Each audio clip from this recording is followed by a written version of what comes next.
Bonjour et bienvenue à l'émission Chrétien comme Christ. Nous nous retrouvons aujourd'hui avec Christine et Nathanaël et moi-même sur le plateau de notre émission et on va partager au sujet de la joie de donner. Alors Christine, tu avais un texte déjà d'entrée de jeu pour nous faire entrer dans cette joie de donner. Exactement. Et on trouve ce texte dans les Actes au chapitre 20 et au verset 35.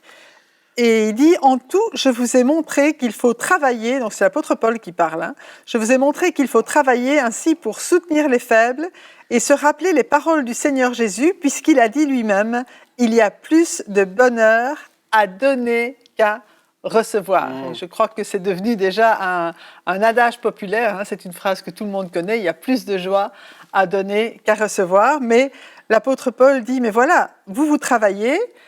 Et c'est important, comme tu le disais la dernière fois, que dans la vie, il faut travailler, mais c'est pas seulement travailler pour nous-mêmes, mais c'est pour pouvoir aussi soutenir ceux qui sont plus faibles, c'est pour pouvoir donner. Et il y a une telle joie, une telle satisfaction de savoir qu'on peut aider d'autres avec aussi le fruit de notre travail. Donc donner apporte également la joie. Et donner apporte la joie. Et ça va tellement à contresens de la pensée de ce monde, de dire qu'il y a plus de joie à donner qu'à recevoir. Les gens pourraient dire, moi j'ai plus de joie à recevoir qu'à donner. On a plus de joie à recevoir de l'argent qu'à payer les factures. Enfin, c'est un petit peu cette mentalité qui et là... L'apôtre Paul nous dit la mentalité du royaume de Dieu, elle est tout autre. C'est pas comme ça que ça fonctionne. Il y a plus de joie à donner qu'à recevoir. On va aider ceux qui justement sont dans le besoin. On va aider ceux qui sont faibles. Et il y a de la joie. Et c'est vrai. Alors quand on ne donne pas, on peut pas découvrir ces choses-là. On peut pas savoir quelle est la joie à donner. On pense que la plus grande joie qu'on peut avoir, c'est de recevoir jusqu'au moment où on commence à donner. Et lorsqu'on commence à donner, on découvre le pot rose. On découvre que finalement, il y a une telle joie à le faire. Et il parle de bonheur. Le bonheur, c'est quand même une recherche que tout le monde a, de trouver le bonheur. Et le fait de donner nous apporte ce bonheur. Il y a plus de bonheur ou de joie à donner qu'à recevoir. Et quand Jésus dit ces paroles-là, il les dit parce que lui-même est venu se donner pour nous. Il y a cette dimension où le bonheur de Jésus, c'est de sauver. Et on le voit tout au long de son ministère.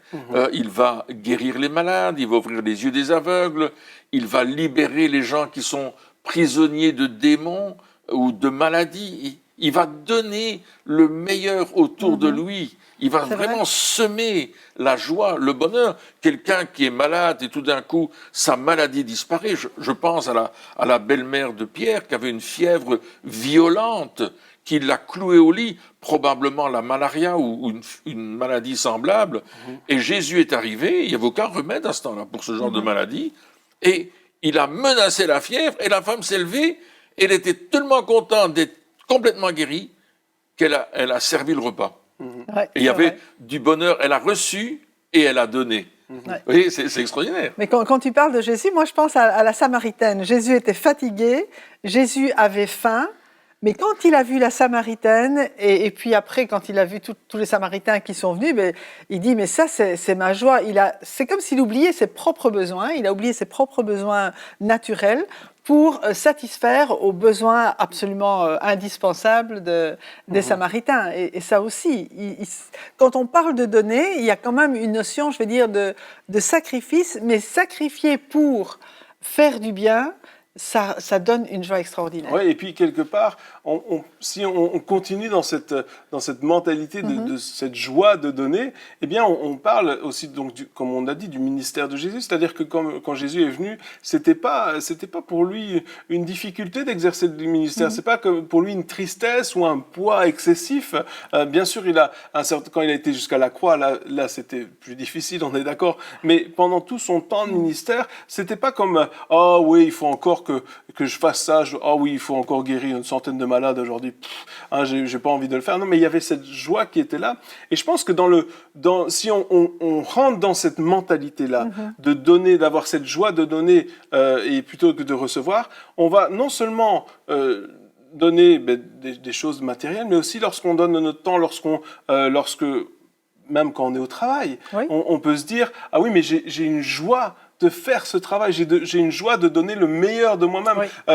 Pour le patron que je sers, je vais pas juste faire le minimum, parce que là aussi on peut dire, on va être chiche, hein, tu veux juste ça, ben je vais donner juste ça, mais on va aller en abondance, Au-delà. c'est-à-dire qu'on va dire non, mais moi je veux juste faire mon travail bien, je vais faire très bien. Je vais pas juste donner ce qu'il me demande, je vais aller au-delà. Et là, on va aussi avoir cette satisfaction. C'est Et vrai. quelque part, je pense aussi que pas toujours, mais lorsqu'on se plaint de son travail, c'est parce que des fois, pas toujours, hein, des fois c'est justifié, mais des fois c'est parce qu'on va avec la mauvaise attitude en se Oui. disant je ne veux pas donner. C'est-à-dire, je ne veux pas donner, c'est plutôt, on me prend mon Oui. temps. On me prend mon temps, et là, effectivement, il y a de la peine. Oui. Mais lorsque je le donne, lorsque très je différent. donne mon énergie, lorsque je donne ces choses-là, on va avec une autre attitude, et là, il y a la joie qui est Oui, là, il y a le oui, bonheur, et même une autre version dit, il y a une bénédiction qui est là. C'est Donc vrai. quand on choisit de donner,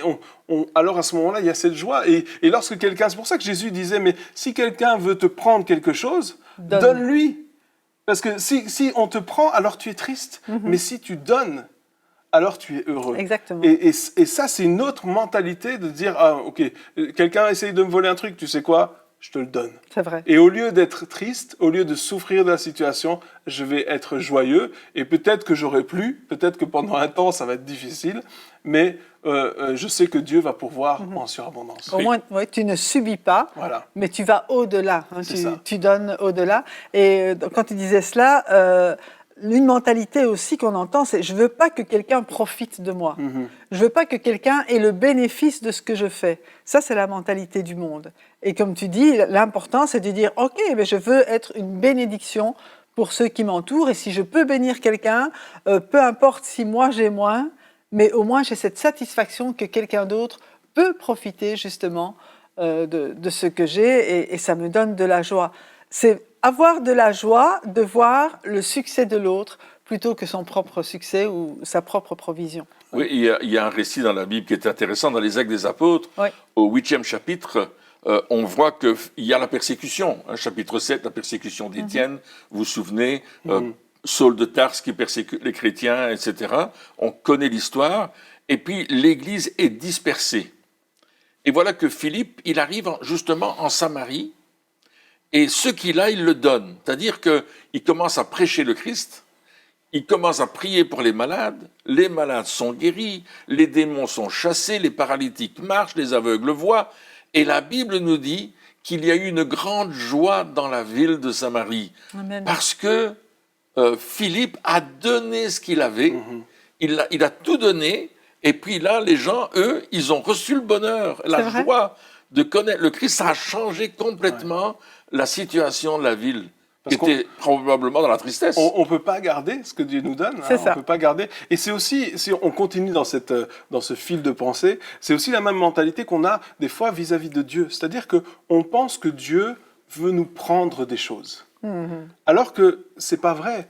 Dieu ne prend pas. La Bible nous dit que lorsque Dieu donne, il ne nous reprend donne, jamais. il ne reprend Il ne pas reprend ce qu'il pas. a donné, parce que Dieu n'est pas un voleur. Mais souvent, il y a des gens qui ont cette mentalité de dire, oui, mais Dieu donne et puis Dieu reprend. Et c'est parce que Job avait dit ça. Mais Job, quand il a dit ça, après, il s'est repenti Oui. de ses paroles, parce que c'était pas juste. C'était C'est pas vrai. Dieu qui avait repris dans l'histoire de Job. Et donc, il y a cette mentalité aussi que Dieu, il va me prendre ceci, il va me prendre cela. Et alors que si on a la bonne mentalité, on se dit non, je vais donner à Dieu. Je vais donner ma vie à Dieu. Dieu va pas te la prendre. Non. Dieu va pas te Non, non. forcer à le servir. Dieu, il va pas faire ça. Mais il va te dire, est-ce que tu veux me donner ta vie? Est-ce que tu veux me donner le contrôle de ta vie? Et toutes ces choses-là, C'est vrai. donner, c'est pas que des choses financières, Oui, c'est c'est pas vrai. que du Non, temps, non, c'est c'est- aussi notre vie, on la donne à Dieu, notre volonté, notre avenir, toutes ces choses-là. Et Dieu dit, mais est-ce que tu veux me le donner? Et lorsqu'on décide de lâcher prise sur notre futur, lorsqu'on décide d'arrêter d'essayer de contrôler notre vie, d'arrêter d'essayer d'avoir cette espèce de succès qui est humain, et qu'on dit, mais Seigneur, moi maintenant, je veux plus garder ça, je veux plus avoir peur que tu me le prennes, que tu me le prennes, pardon, mais je veux te le donner.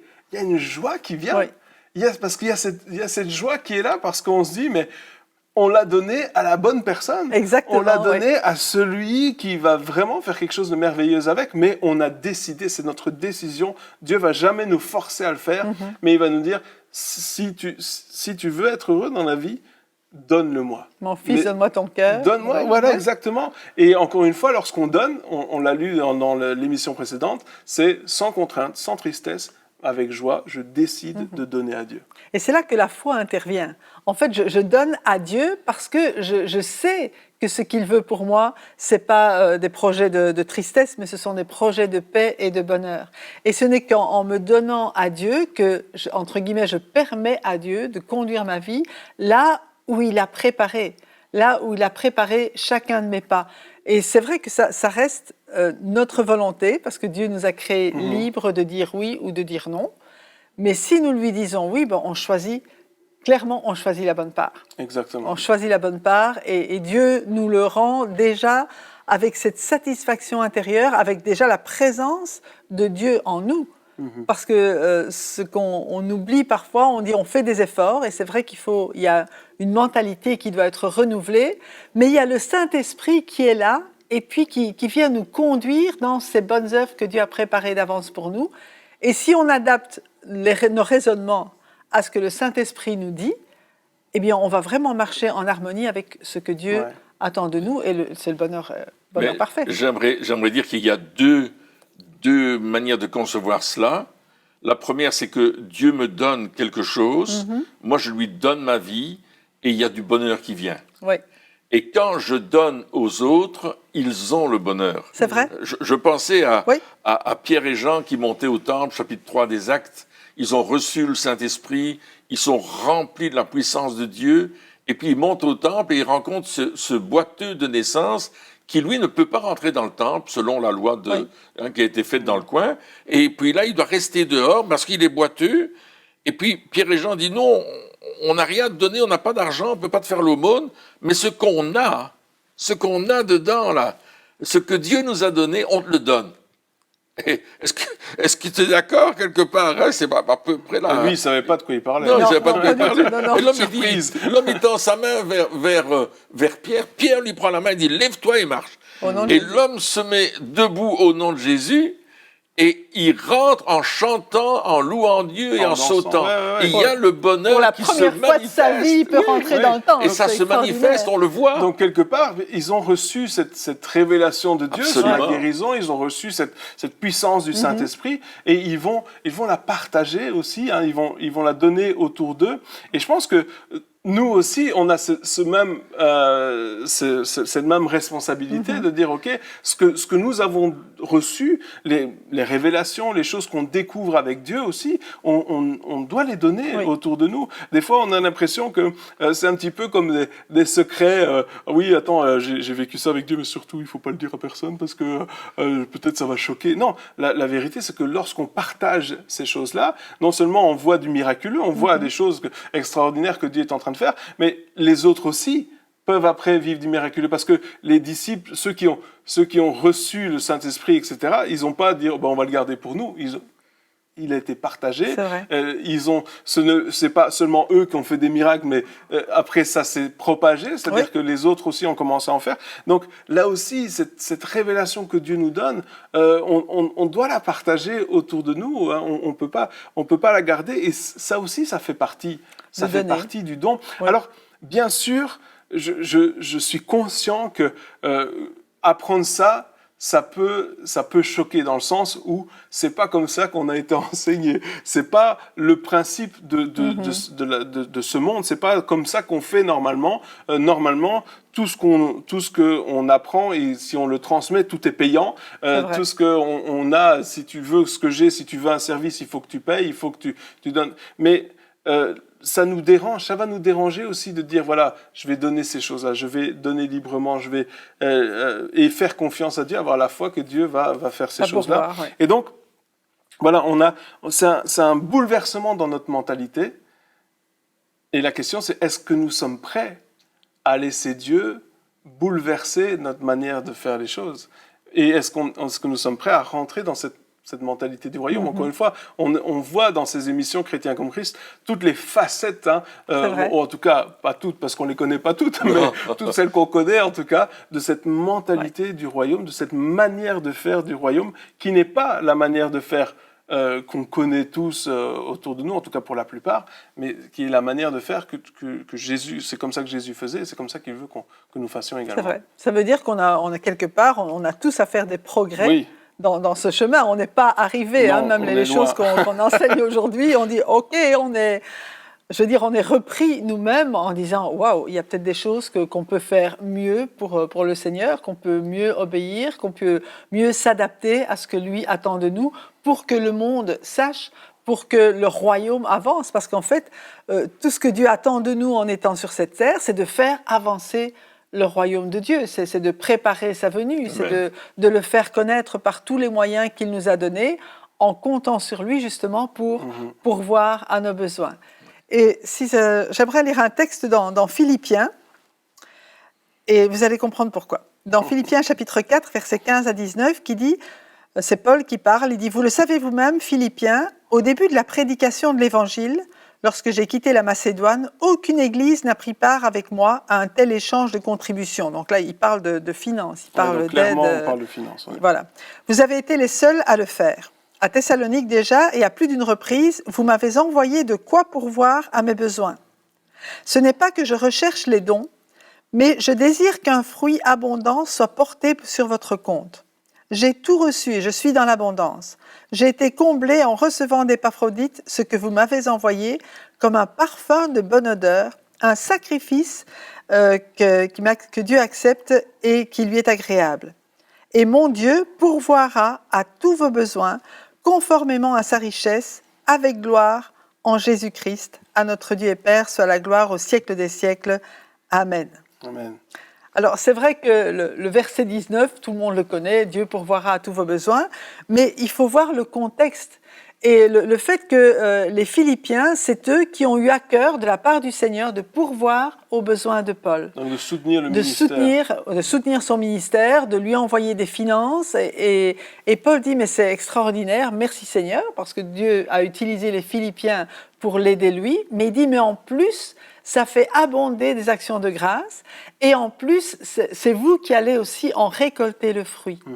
Ça veut dire que aussi, chaque fois qu'on peut pourvoir aux besoins d'un serviteur de Dieu ou d'un ministère, on sait qu'on ne donne pas seulement pour ça, mais ça aussi, et que c'est dans le but que le royaume avance, eh bien, ça a du poids aussi aux yeux de Dieu. Oui, et puis quelque part, Paul il est en train de dire... c'est pas trop pour moi que je suis content, parce que moi je sais que de toute façon Dieu aurait pourvu à mes besoins d'une manière ou d'une autre, mais il dit mais c'est pour vous que je suis content.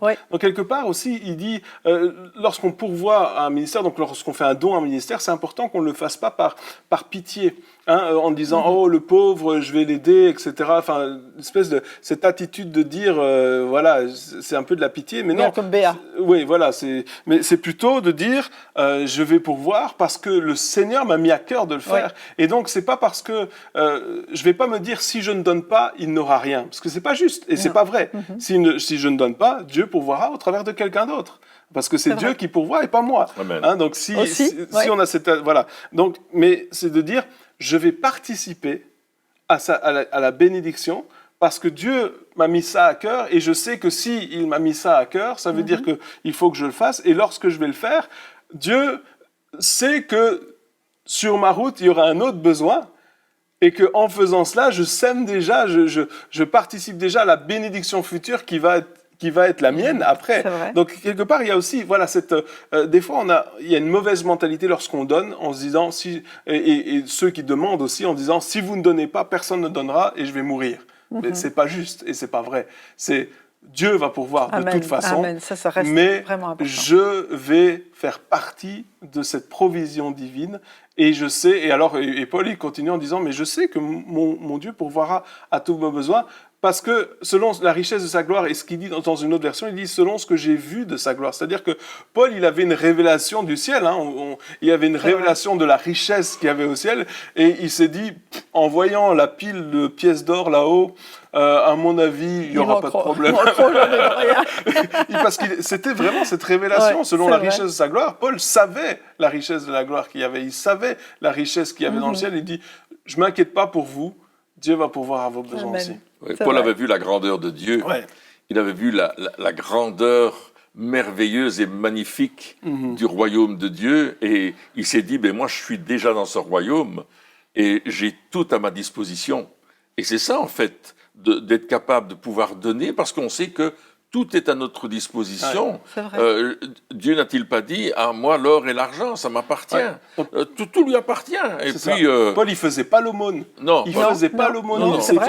Et des fois, il faut faire attention aussi parce que voilà, il n'essayait pas de manipuler les gens. Il n'essayait pas de parce que des fois, il y a ça. Et malheureusement, dans notre il y a ça. Il y a cette. Alors, je dis pas qu'il faut pas faire de demande. C'est pas ça que je suis en train de dire, mais pas de manipulation. Pas de manipulation. Paul, il disait, mais il n'y a pas de problème. Je sais que Dieu pourvoit. Et lorsque vous allez me bénir, c'est vous que vous bénissez en même temps. C'est pas par pitié. Vous allez vous bénir, vous allez être bénis également. Donc il disait, mais moi j'ai pas de problème. Mais est-ce que vous voulez être béni? C'est aussi ça, cette question qu'il disait. Ouais, c'est extraordinaire. C'est tout simplement ça. Je voudrais revenir un peu en arrière par rapport aux 12 disciples qui ont été avec Jésus. Ils ont vécu avec lui et ils ont reçu de lui une partie du ciel. Parce que Jésus venait du ciel et il lui a donné les choses spirituelles. Jésus a communiqué à ses disciples des choses qui venaient du ciel, une mentalité différente. Les 12 disciples sont devenus les 120 dans la chambre haute. Les 120 revêtus du Saint-Esprit sont devenus les 3000. Les 3000 revêtus du Saint-Esprit, parce que Pierre est clair, il dit « Soyez baptisés pour le pardon de vos péchés et vous recevrez le Saint-Esprit ». Donc c'est clair que là aussi ils ont reçu le Saint-Esprit. Les 3000 sont devenus les 5000 et ainsi de suite. Et ça n'a pas arrêté jusqu'aujourd'hui, parce que ces 12 disciples-là ont reçu Jésus qui s'est donné, eux-mêmes se sont donnés, ils se sont multipliés à 120, les 120 se sont multipliés. Le fait de donner et de recevoir va permettre que nous nous multiplions. Amen. Il y a une multiplication qui n'est pas seulement une multiplication financière, mais qui est une multiplication de vies sauvées, de vies transformées, de personnes qui découvrent la vie éternelle en Jésus-Christ et qui tout d'un coup sont passées de la mort à la vie. Et ils sont nés de nouveau avec une nouvelle vie parce qu'ils ont reçu cela. Et c'est ce que nous sommes appelés à faire, à être les imitateurs de Christ, qui s'est donné lui-même et que nous-mêmes, nous allons nous donner pour que d'autres reçoivent le Christ et se donnent également pour que d'autres encore reçoivent. C'est une chaîne sans fin. C'est une chaîne. Alors, ce qu'il faut dire aussi, c'est que ça a un coût. C'est-à-dire que lorsque nous donnons, ça nous coûte quelque chose. Absolument. Alors, on ne veut pas minimiser le coût en disant, mais non, donner, c'est tout facile, il n'y a pas de problème, il n'y a pas de coût. Si, il y a un coût. Ça nous coûte quelque chose de le faire. Mais par rapport à ce que ça produit, c'est juste... Il y a la joie. Il y a la joie qui est là. Et puis, c'est extraordinaire de voir les fruits aussi qui sont là. Mais encore une fois, et je pense que c'est important de le préciser, c'est de dire, OK, je veux avoir cette attitude de donner. Je pense que lorsqu'on veut être comme Christ, ça vient naturellement, on va dire ça, parce que c'est sa nature, c'est la nature de Christ qui est en nous. Et donc forcément, même si on n'a pas eu l'habitude, même si on n'a pas été élevé comme ça, que tout d'un coup on a envie de donner. C'est vrai. C'est sûr. Ça vient de cette nature qui est changée. Mais aussi, on doit le faire avec sagesse et se laisser inspirer par Dieu, de dire, parce qu'on pourrait donner à la terre entière, on pourrait donner tout et n'importe quoi, on pourrait s'engager dans plein d'œuvres différentes ou soutenir une multitude d'œuvres, et il n'y a rien de mal à cela, mais je pense que c'est important aussi de dire, OK, je vais donner, mais je vais donner selon ce que Dieu me conduit à faire. Je ne veux pas dilapider, que ce soit mon argent, mon temps, etc., pour tout et n'importe quoi, en disant « Ah, ça y est, j'ai donné, oui, mais là, c'était pas là que toi tu devais donner, là non plus. » Et donc, au lieu de répondre à des fois des demandes humaines, c'est plutôt de dire « Seigneur, ok, il y a une demande, il y a un besoin qui est là, est-ce que c'est à moi à investir dans ce besoin ou est-ce que tu as prévu quelqu'un d'autre et moi je dois passer mon chemin parce que juste après il y a une autre personne qui a besoin de moi. Hein, c'est vraiment la question qu'on doit se dire. Oui, on veut avoir cette attitude-là. Oui, il y a un changement dans notre cœur aussi qui doit être fait ou une décision qui doit être prise de notre part. Mais en même temps, on veut garder un équilibre en disant Saint-Esprit, guide-moi dans là où je dois donner, à qui je dois donner, la manière dont je dois donner, toutes ces choses-là. Oui, tout à fait. Non, c'est vraiment Dieu qui doit nous inspirer là, cela. C'est vraiment très, très sage. Et c'est pas donner de nouveau pour se faire voir. C'est pas donner pour donner. C'est pas donner pour dire regardez. Je donne, je suis généreux. Un petit peu comme les pharisiens qui donnaient avec abondance. Et puis Jésus qui a dit non, la veuve là, elle a donné plus qu'eux parce que elle a donné avec son cœur. Elle a donné justement en réponse à ce que le Seigneur lui-même lui mettait à cœur de faire en comptant sur lui, quoi. Elle a donné avec foi. Ouais. Ça reste donner, ça reste un acte d'amour et un acte de foi en même temps. Je donne parce que j'ai mis toute ma confiance en Dieu. Ouais. C'est la preuve au fait que nous avons mis notre confiance en Dieu. Ah, même si on parle de dîmes et d'offrandes, etc., même des fois, donner notre dîme, c'est la preuve que je fais confiance au Seigneur. Fait confiance à Dieu. Je me souviens, lorsqu'on a commencé notre vie de mariage, on était là, on n'avait quasiment rien, et on savait déjà au début du mois qu'on n'avait pas assez pour le finir. On savait que le montant qui arrivait sur le compte n'était pas suffisant pour arriver jusqu'à la fin. Et puis, avant toute dépense, on décidait de donner notre dîme. Et là, les gens pouvaient dire, mais enfin, vous savez que mais tu es sûr déjà que tu vas manquer à la fin, tu es sûr déjà que tu n'as pas assez, et tu vas donner ce que tu n'as pas. Et chaque mois, à chaque fois, Dieu avait une provision d'une manière ou d'une autre. On arrivait toujours à terminer le mois, on arrivait toujours à payer les factures, on arrivait toujours à manger. Et il y avait, voilà, c'était pas. Alors il fallait faire attention, il fallait être sage, il fallait voilà, être intelligent dans nos dépenses. Mais, et il faut toujours d'ailleurs, mais on savait que Dieu était notre source. Et lorsqu'on donne aussi, comme tu dis, on sort de notre zone de confort.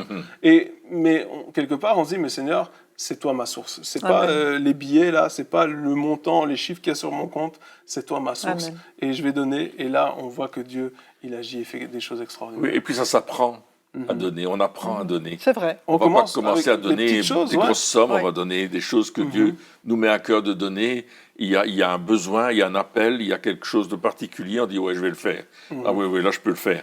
Et on va donner en fonction de ce qu'on a, tout compte fait, et on va le faire avec joie. Et puis on va voir qu'il se passe quelque chose. Au début, on ne le fait pas parce qu'on veut qu'il se passe quelque chose dans nos finances ou dans notre vie. Mais on voit que Dieu, tout d'un coup, il pourvoit. C'est un choix de la foi, c'est un choix de plaire à Dieu et de lui faire confiance. Amen. Eh bien, chers amis, merci de nous avoir suivis encore durant cette émission. Et puis on se retrouve très bientôt pour la suite.